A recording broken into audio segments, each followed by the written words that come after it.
Hey, kia ora, Helen Brahms here, coming to you live from Surprise in Arizona. Hope you're having a super fantastic, sparkling day. Welcome to Before the Dirt Nap podcast number 1437.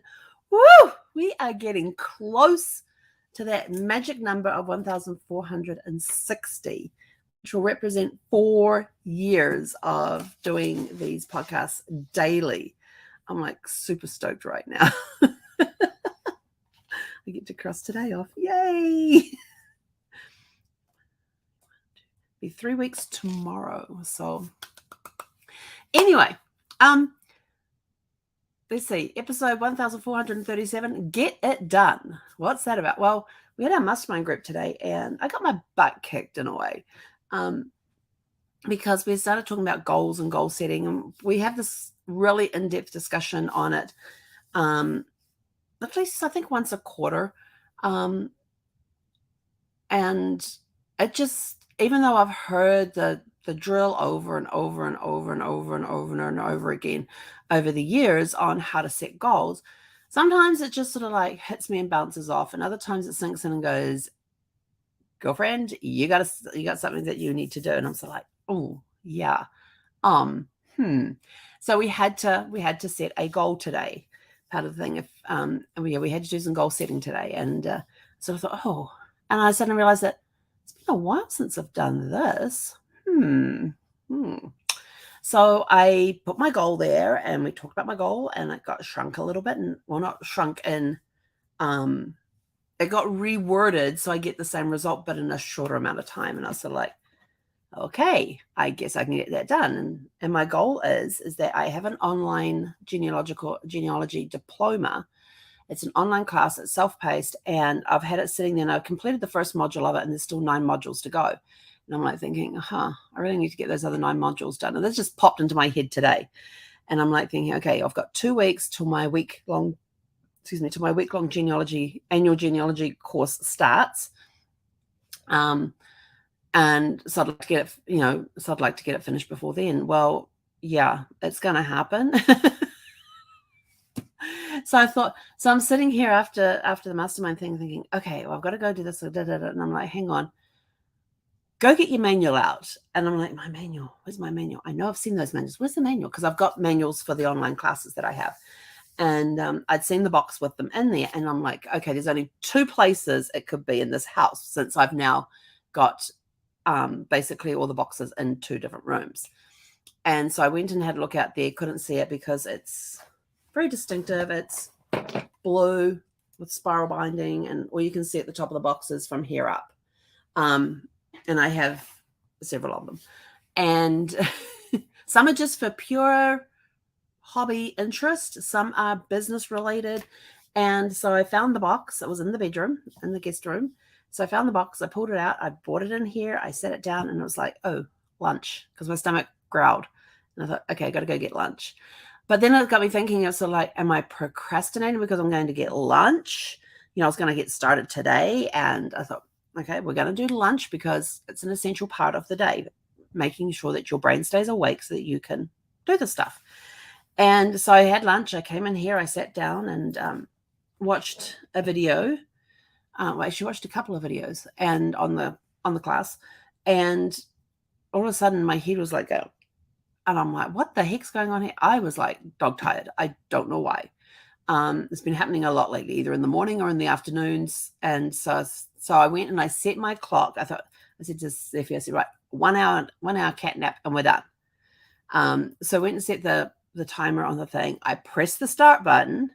Then I laid down on the bed, got comfy, read for a little bit like I normally do when I go take a nap, and didn't even get a whole page done. And I was out. And I came to, and I thought, oh, must be nearly time for the timer to go off. Now I went and laid down around 1:50. It's an idea how of 1:55 it was, 1:55. And I roll over and I hit the phone for a start, will light up, and it was 17:20. I was like, what? So from 13:55 to 17:20, I'm like, I've slept the entire afternoon. I didn't even hear the little annoying bell thing go off to indicate that my timer was done. I'm like, oh, this is not good. This is not good. But obviously I needed the sleep. So I've made progress. It is out here. I have watched a couple of videos. And so I'm going to spend some time maybe this evening going through some more of them. Because rather than watching TV, I'll just sit there and watch a couple of videos and take notes, because I can take notes in here. This is almost word for, I think it's like the entire transcript is in here as well. So I can even read it if I wanted to and make notes along the way. But sometimes I have found, and then I heard it on, and then I was listening to an Audible book, and I heard what I do. So when I'm watching a video or listening to an audio book, especially if it is nonfiction, I will sit there with the audio book playing and following along in the physical book, or on the rare occasions that I actually have it on Kindle, I will follow along in Kindle and I'll pause it to make my notes and highlights and all that sort of stuff. And I speed up the video because the video does not match my reading speed. So I have to speed it up to match my reading speed. So I'm watching these videos at like 1.5 times the speed. Some of them a little more, some a little less. Some I actually listen to at double time. And in this video, at times it sounded like normal speed speaking because the guy who was doing the voiceover thing had slowed down so much that at what was that one? 1.75 the speed? Yeah, 1.75 speed. I had this one on. Slowed down so much it sounded like he was going at normal speed. I was sort of like, oh. So it makes it easier when if you can do something like that. If you've got a transcript that you can read while you're listening to either the video or the book. Sometimes the video's up there and you've got the different displays, but if you're following along on a transcript, you actually retain more than if you just either listen to it or just read it. You'll retain, well, I probably do because I'm kinesthetic, so I've got to be the touchy-feely thing, so I've got to have the physical book thing. And see, I use multiple senses. So for me, I learn a lot better that way. And so that was kind of fun. And so it sort of got me thinking about what other goals have I got? And so when I was actually looking for this one, I found this little darling. And I thought, what the heck is this? And it did have a rubber band on it that had kind of disintegrated a little bit. I thought, what the heck is this? And I opened it up and there was a couple of little clippings here. And I looked at the top of the first page and it has gift ideas for Helen. I was like, oh my gosh, this is a book that Brad always had problems trying to figure out what to get me for birthday, Christmas, wedding anniversary, that sort of stuff. And since they all happened in the same month, so December is my birthday, then Christmas, then we had our wedding anniversary after Christmas. And people go, why did you get married in December? And Brad would always reply, oh, she was my tax write-off for the year. Which is why we got married in December, to make sure we got him for the tax year. Anyway, so I went through this and I thought, and some of the ones that were not crossed off, I had to go back and cross off because they actually had been fulfilled. So, he did pretty good. 19 years of marriage, almost 19 years. He did really good with gifts. And sometimes he gave me gifts that I wasn't even expecting. Like for my 50th birthday, he gave me this little kiwi, the kiwi bird on a pendant. He just gave me the pendant because I already had the chain. And I have a chain that I intermingle with different pendants that I have. And because I really like the chain, it's a tricolor chain. It's got gold, platinum gold, and rose gold in it. I think that's it. I think that's the three. But it had like a tricolor. It was a tricolor chain, and I really liked it. And so I've got 3 pendants that I now wear with it. And he gave me this little kiwi one that has, well, he had to get my parents' help because he couldn't find it here in the States. And so on my 50th birthday, he says, I have to tell you that I do have a gift for you, but it's going to be a little late. He said, we ordered it. He says, I ordered it 3 weeks ago and it hasn't arrived yet. And I'm like, okay. I said, that's fine. And he goes, but I have ordered it. Like, he was adamant I have ordered that he had ordered this thing. I'm like, that's fine. It's okay. I'm no problem. And so he took me out for my birthday and all that sort of, it still made it a special day and everything else. And then probably about a week and a half later, this package arrives with my mother's handwriting on it. I'm like, and it's a package for Brad. And I thought, and I'm walking back from picking up the mail, and I go to Brad. Actually, no, Brad went and got the mail. And he comes home, and he goes, "Oh, here's your birthday present." He says, I could go wrap it for you if you want. And I'm like, "No, it's okay." And he hands me this bubble wrap package that had my mother's handwriting on it. I'm like, "What the?" I says, "Why is my mother sending you package?" He goes, "Oh, it's actually your birthday present." He said, "I couldn't find it here in the States, so I had to ask them for help to get it." And I went, "Okay." So my sneaky husband had been doing this whole thing behind my back with my parents that I had absolutely no clue about. So that was kind of fun. And it was this kiwi pendant that has, I think it's a zirconia in it, but the body of it is a stone. And it's this little kiwi bird, and I absolutely love it. So that was one that he surprised me with, and I treasure that kiwi since it was the last birthday present he ever gave me. But anyway, back to goal setting. Talk about a diversion. But yeah, I'd even clipped out articles to show him exactly, and I put up here what the number was that corresponded in the book. So I had articles in there. So if he needed a picture or something like that. So this was sort of like my birthday vision board. And I know a lot of people like to do vision boards. I do vision books. I will do a page dedicated to that one item, and I will write it out in detail. I'll have pictures of it. And then write it out in detail like I already have it. So this was my birthday vision book, which helped him, because if I wrote a description, so like he would come to me and go, "What does this actually mean?" So I ended up finding pictures and putting them in the book with this. And so yeah, this was my birthday goal book. My vision book that helped my husband pick out presents for me for the 19 years that we were married, and was it 21 years that we were together all up? Something like that. Yeah, something like that. Actually, no, 21 years. For the 21 years that we were together. So that was pretty cool. So when it comes to setting the goals, I was like, okay, so I've got my genealogy class. So now what am I going to do? So I've now got an hour booked out in my calendar every day for the next 2 weeks, which is going to be total undisturbed time. And it's going to be undisturbed time because I'm actually going to be doing it on my laptop rather than on my computer. My computer has way too much distractions because of all the tabs I have opened, and I hate having to reset all the tabs afterwards. And if it's there in front of me, then I'm likely to go and sidetrack. So this way, I don't have the tabs open on my laptop for my emails. So I'm going to set up a little study area in my craft room, since I now have my the non-slip rug mat that goes underneath a slippery rug. This one definitely needs it. And then I've got the rug to go over top. I've actually got a table sitting right here, which would be perfect for my study table. It's the right size. And so that's going to become my study table. So I'm going to set that up in the craft room. And so I'm going to start using the craft room. And I thought, yeah, that would be a good use for that. Just for the next 2 weeks, at minimum 1 hour a day. And if I can get a second hour in there, awesome. Where I'm going to be there with no distractions.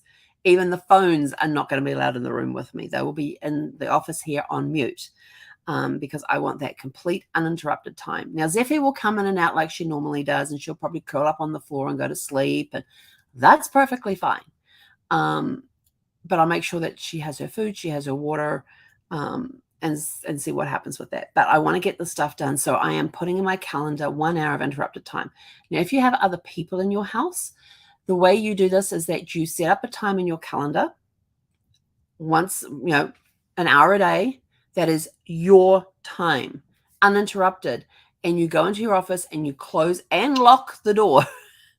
And there are strict instructions to the family. Do not interrupt me unless it is a life-threatening situation. And, if the house is on fire, if you've chopped a limb off, if you're bleeding like crazy, do not interrupt me. I'm going to be in there for an hour. We'll put the timer on. When that timer goes off, you can then interrupt, type of thing. And it gets down to the point of sort of like, do not interrupt me. And that could be like if you've got to make phone calls. If you want to do so many phone calls a day, you can go in there, and now you've got that uninterrupted time that you can be making those phone calls. But just make sure that's all you're doing. And, you have your little graph made up so you can cross off the number of phone calls you achieved that day. It could be that you're in there to do writing. You're locking yourself in there and you're getting into your writing, and you get into your writer's mood. You know that when you're in there, you are writing. You are not researching, you are writing.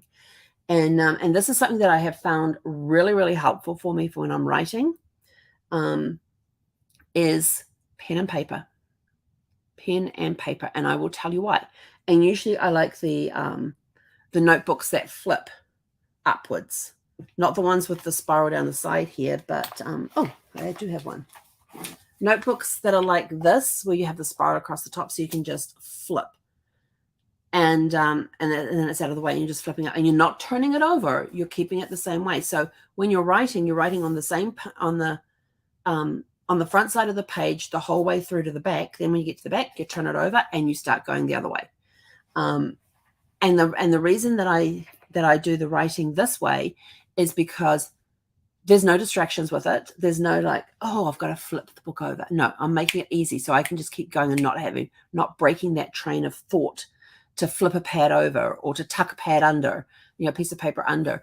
I'm also getting away from the computer saying, oh, you have this mistake, highlighting the errors and things like that and making corrections as I go. No, it is free flow writing. And that's how I do it. And I find it very effective. And later on, when I go back and I start transcribing, typing the stuff in, yes, then I can make the corrections. But to get that initial flow going, handwrite it out and do it on a flip pad of some sort. Or even if it's one that's this way, just open the book and only write on one side of the page, flip it, write on the other side of the page. Because you're not having to move the notebook around to get to the opposite page and that sort of thing. So it's taking things out of the way that could break your writing flow. If you're like me and you're doing a course, you're doing the videos online, that is the only window you have open on your computer or your laptop. That's the only window that you have open, is that one to watch those videos and do the online classes and things. With travel, I've got, there are some classes that I have to do every year that are required for me to do to keep my certifications for different cruise lines or associations and things.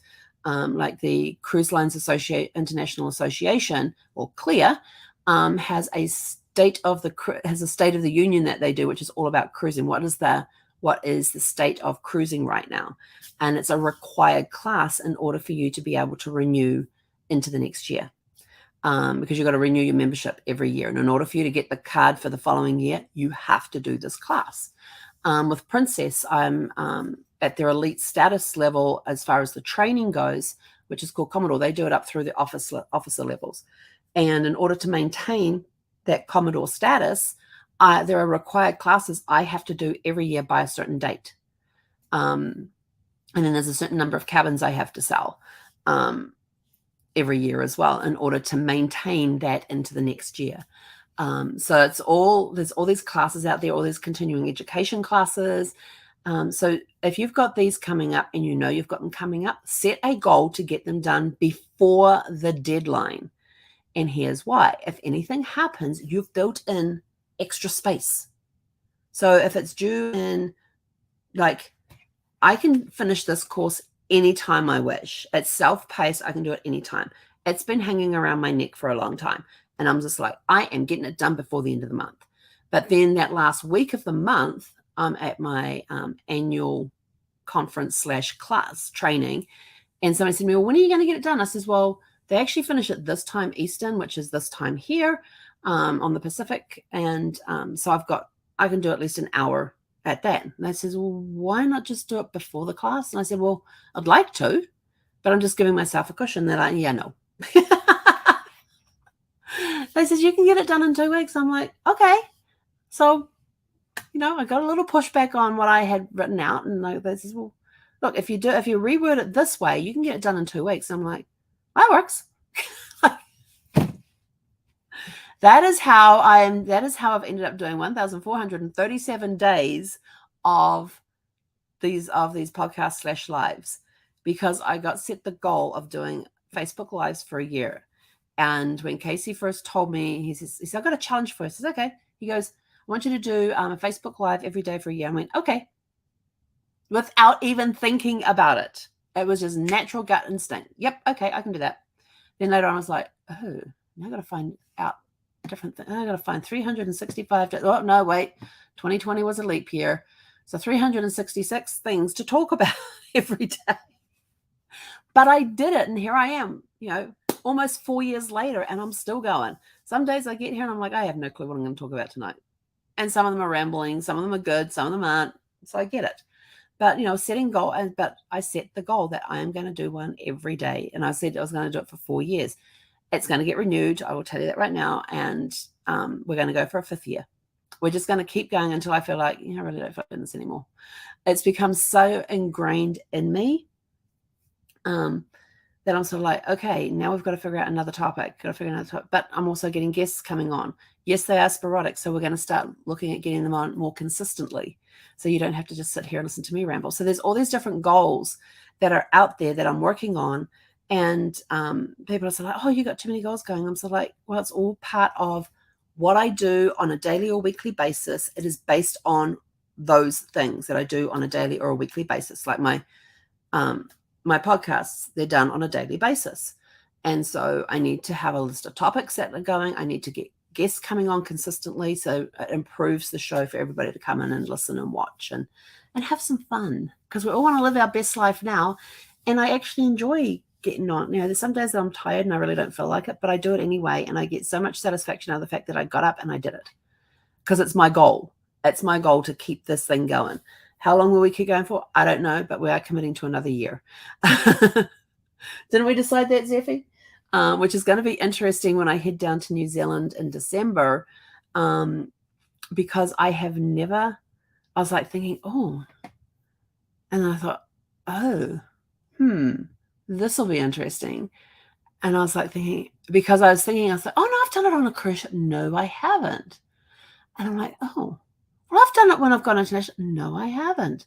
So December is going to be a challenge in the fact that I am flying to New Zealand, and the flight will leave late in the evening, which is fine because I can do the live from the airport. But when I get down to New Zealand, it's like, instead of like thinking like, it's, what is it, 18:23, which means it's 13:23. Okay, 6:23, but in New Zealand it's 1:23 tomorrow. So it means that around 1 p.m. New Zealand time is when I'm going to be doing my lives. And so I've got to think, if we're traveling, I need a way to get on the internet. If we go traveling and all that. So now it becomes a challenge on, I'm starting now to work out, how can I still do my lives? I may have to change the times that they are done in order to make sure I still keep a Wi-Fi connection. They've got a Wi-Fi connection. If we're getting up and traveling that day, am I going to be near a Wi-Fi at 1 p.m. in the afternoon, which will be 6 p.m. Pacific over here? So now I'm starting to think through these challenges now.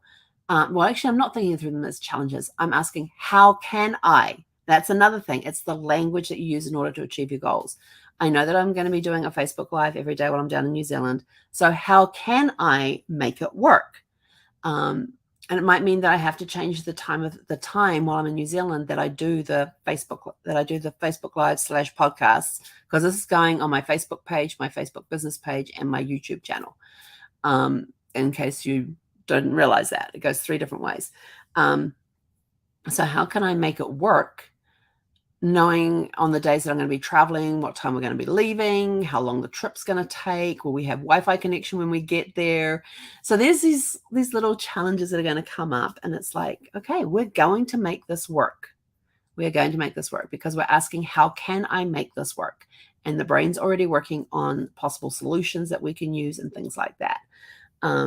So yeah, it's going to be interesting come December, because December, because I haven't been out of the country or on a cruise ship since I started doing these. So yeah, there's going to be some challenge. And then in January, I'm going to be on a cruise ship. So it's going to be like, we're going to have to figure that one out too, because sometimes I don't know which cruise line we're going on yet, but some of the cruise lines have improved their Wi-Fi signals and stuff. I don't know if they can handle it live though. So that's going to be another one that we're working on. How can I make this work when I'm at sea? So that's going to be there's going to be some interesting things coming up this year into next year when it comes to doing these daily podcasts. So, but it's the goals are out there already. The brain's working on it. everything I do every week. There's goals surrounding it. So what goals are you setting? And the thing that's really cool that's going to make these goals work is I have an accountability partner, and having an accountability partner is key to helping you stay on track. Because if you get to the, if you're doing it daily, every other day, once a week, twice a week, whatever it is that you're doing with your accountability partner, make it make it at minimum once a week. If you make it any longer than that, things start happening. But if you're like there's times I've had goals listed and I've sent them off to my accountability partner, and our accountability calls on Wednesdays, and I've gotten to Tuesday and gone and looked at my list and went, oh crap. I said I was going to get this done. I was going to get this done and that done. We have a very busy day that day on Tuesdays, just cramming in and getting that stuff done so I can say, I did it, even if it was at the last minute. But I do tell her when I do that as well. I says, yeah, I kind of forgot about that one, so I did it yesterday. So yes, there are times that things happen, but when you have to turn around and say to somebody, oh, I didn't get that done. How does that make you feel when you say, oh, I didn't get that done? That was my goal and I missed it. Yeah, I hate that feeling. So I'm just sort of like, these goals are going to get done because I'm committing to them and nothing's going to stop me. Life happens, things happen. Totally get that. But are you committed to getting your goals, or are you committed to making stories as to why you didn't get your goals? I'm going to leave you with that thought. Anyway, let us know in the comments below some of the goals that you are going to go for and what your date to have them done by is. And we will catch you guys back here tomorrow evening at 6 p.m. Pacific. Hei konera.